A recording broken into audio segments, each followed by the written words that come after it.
그래도 홈스쿨링 한 10년 시키신 게 혹시 지원 씨처럼 친구 관계에서 아이들이 좀 이 사랑의 배신 이런 거를 경험하게 될까 봐 하는 우려 때문에 좀 그렇게 결정하신 면도 조금 있으세요?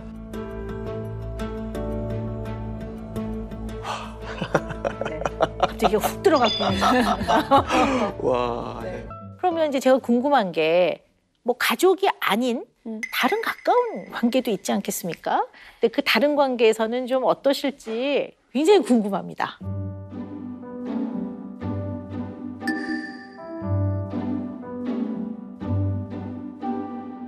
야, 이거는 팩트니까 그냥 그대로 말씀드리는데 전혀 안 만납니다. 예, 전혀. 친구를 안 만나는 게 아니라 아무도 안 만납니다. 멤버들 말고는. 그걸 멤버들도 알아요. 아무도 안 만난다는 거예요. 전혀?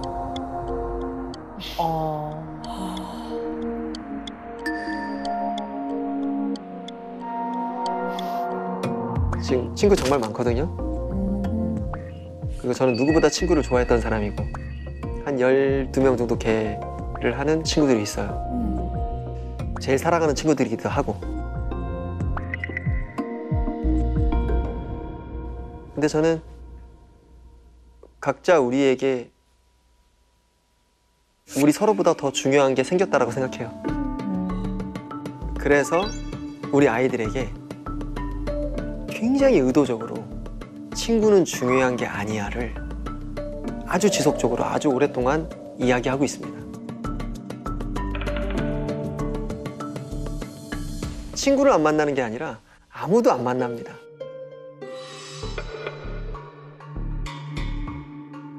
저는 대놓고 이야기해요. 어떤 형님들이 뭐, 야, 여기 되게 중요한 자리야. 높은 분들도 계시고 여기 오면 아, 형님, 제가 더 높아요. 우리 집에서는 제가 중요하고 이 시간과 그 시간을 비교했을 때 이 시간이 조금 더 중요한 것 같아요. 그러면 그냥 너는 뭐 내가 할 말이 없다 이러면서 전화 끊으시고 이해를 하죠. 이거는 집착의 시작이 아닐까? 집착하게 되지 않을까 끝내는 이렇게도 생각이 걱정이 됐어요. 나중에 문제 생기지 않을까? 이런 좀 우려가 되더라고요. 좀 궁금한 게 이렇게 가족에게만 아주 몰두하시는 이제 그런 이유가 혹시 지원 씨의 이 내면 안에 좀 외로움과 고독감 혹시 좀 이런 게 있어서일까라는 생각을 좀 해봐요. 문정환성 검사 제가 이렇게 우리 지원 씨 하신 거 몇 가지 요거는 좀 같이 얘기를 해봐야 되겠다 눈에 띄는 게 있는데요. 네. 내가 늘 원하기는 함께 있는 것.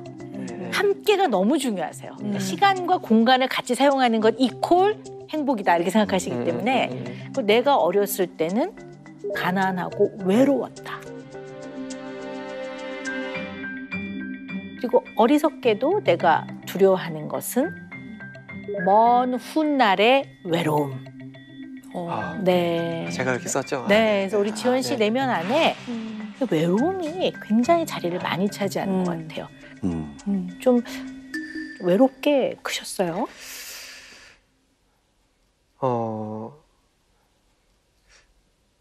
우선은 그 집에서 어릴 때 제 기억 속에 집에서 부모님과 뭘 이렇게 맛있는 뭐 외식을 한다든지 집에서 재미있는 게임을 한다든지 그거는 그냥 한 번도 없는 것 같아요. 한 번도.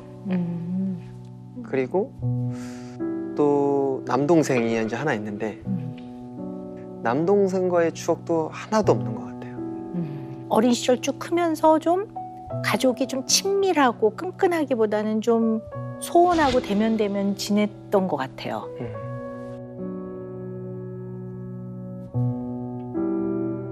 근데 좀 그럴 만한 좀 이유가 있을까요? 좀 우선 너무 바쁘셨고 네. 두 분 당연히 이제 맞벌이셨고 늘 싸우셨어요. 늘 집에서는 이렇게 좋은 대화가 없었어요. 그래서 저는 더 친구에게 의지했던 것 같아요. 네. 어떤 사랑을 나누고 싶고 네. 뭔가 즐거운 어떤 스킨십을 하고 싶고 네. 이런 거에 굉장히 예민한 사람인 거는 그렇죠. 근데 그거를 친구들에게 많이 풀었던 것 같아요. 그럴 그런데 수 있죠. 거기에서까지 네. 친구들하고 매일 같이 자면서 하루는 우리 집, 하루는 너희 집 이렇게 지냈던 것 같아요. 사실 자녀는 내가 부모한테 굉장히 사랑받는 존재구나. 또 부모가 나를 굉장히 소중하게 대해주는구나. 그냥 나 있는 그대로 나를 사랑해주는구나. 이것을 받기 원하는 거는 절대 무리한 요구가 아니거든요. 이런 과정에서 굉장히 자기의 어떤 자존감, 내가 얼마나 귀한 사람이라는 거, 근데 이거를 쫙 느끼고 커나간단 말이에요. 또 지연 씨는 워낙 사람 자체가 누군가 내 옆에서 굉장히 나한테 따뜻한 이 정서적인 교류를 하는 게 되게 중요하신 분인 것 같아요. 그러니까 그게 가정 내에서 여러 가지 이유로 좀 충분히 이렇게 채워지지 않으면 그걸 채우기 위해 찾지요. 그게 아마 친구였던 것 같아요. 맞습니다. 친구와 굉장히 지금 자녀와 관계를 맺듯 아주 밀착된 맞습니다. 네. 그냥 거의 거기에 매달리는 그런 관계를 맺으셨는데 보통 이렇게 외롭고 고독한 사람들은요, 일부 관계에 굉장히 이제 많이 몰두를 하면 가족뿐만 아니라 다른 관계에서도 굉장히 그거를 중요하게 생각하고 몰두를 하는데 한때는 그러셨다가 지금은 거의 가족 이외의 모든 관계를 다 지금 안 하고 계시거든요. 그렇죠. 그렇다면 제가 아까 들으면서 이거 뭔가 굉장히 믿었던 사람, 굉장히 가깝다고 생각했던 친구가 나를 배신하네. 이런 굉장히 깊은 배신감. 그냥 지연 씨 입장에서 그렇게 느끼는 거죠. 뭐 이렇게 배신을 할 수도 있네. 이런 아주 깊은 상처를 입으셨던 것 같아요. 네. 네.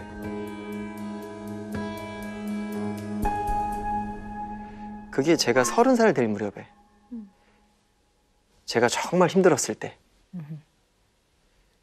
제가 진짜 밤을 새고 울었지. 내가 밤을 새고 울었어요. 아침에 예배를 한참 드리던 때가 있었습니다. 이제 그 예배 중에 이제 새벽에 날을 새고 친구가 이제 술을 먹고 전화가 온 거예요.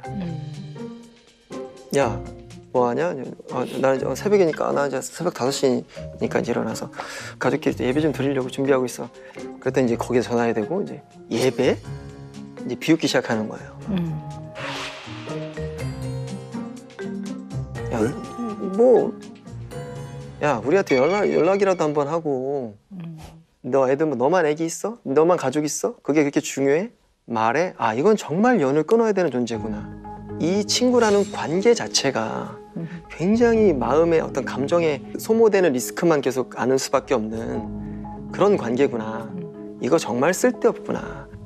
그냥 끝내자. 내가 이 정도의 관계에 지난 20년을 그렇게 서로 집에서 왔다 갔다 하면서 부모님께 인사하면서 내가 그렇게 무슨 가족처럼 올인했구나. 그렇죠. 네. 이게 중요한 얘기야. 그렇죠. 네. 이게 중요한 얘기야.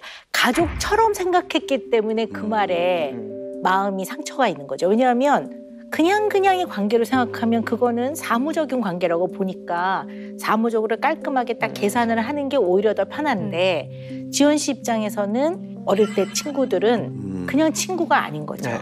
나의 모든 것들을 쏟아부었던 어쩌면 가족보다 더 중요하게 생각을 했던 그런 맞습니다. 관계였는데 내가 생각했던 그러한 관계하고는 좀 차이가 많이 나는구나. 그러면 이제 슬픈 거지. 네. 그게 어떻게 보면 지금 아이들하고도 약간 맥이 비슷한 것 같아요.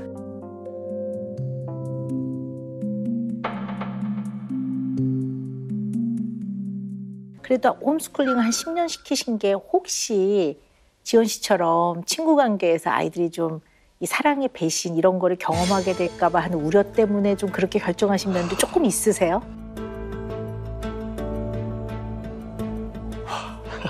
네. 갑자기 훅 들어갔군요. 와, 사람들이 많이 물어보십니다. 뭐 왜 홈스쿨링을 하게 됐냐? 뭐 애가 문제가 있었냐? 좀 어려운 일이 있었냐? 우리는 알죠. 그런 문제는 전혀 없었다는 거죠. 네. 근데 우리 마음에 당신들이 좋아하는 그 친구라는 존재를 우리는 선물해주고 싶지 않아요. 그러니까 여기까지 맨날 있었어요. 네. 그 말을 해줄 수는 없었지만 우리는 그런 속는 관계에 그 삶을 아이들이 살지 않게 할 거예요.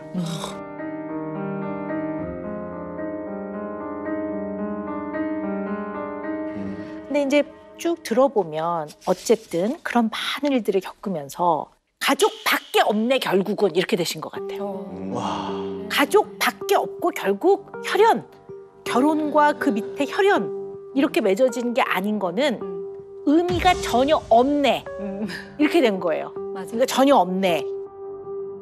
그리고 그 왜 아버지가 밖에서는 굉장히 그 호인 네. 소리를 들으셨을 네. 거예요. 근데 치승 씨가 보는 아버지는 집에 와서는 지옥 같은 지옥을 펼치는 그런 분이시란 말이에요. 네네. 그러면 사람에 대한 어떻게 보면 좀 통합된 어떤 본인의 기준과 개념을 갖기는 굉장히 어려웠을 거예요.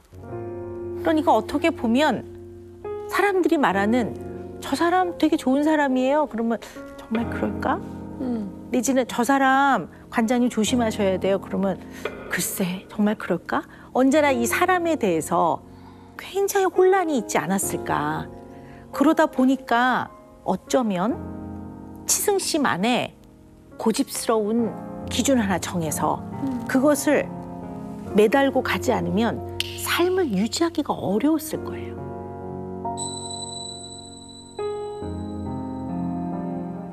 박사님이 말씀하시는 게 맞는 말씀이에요. 저도 이제 제가 기준점이 있는데 그 기준점이 많이 흔들리고 지금은 그 기준점 자체가 없다 보니까 이제는 뭐라고 얘기할 수가 없는 거예요.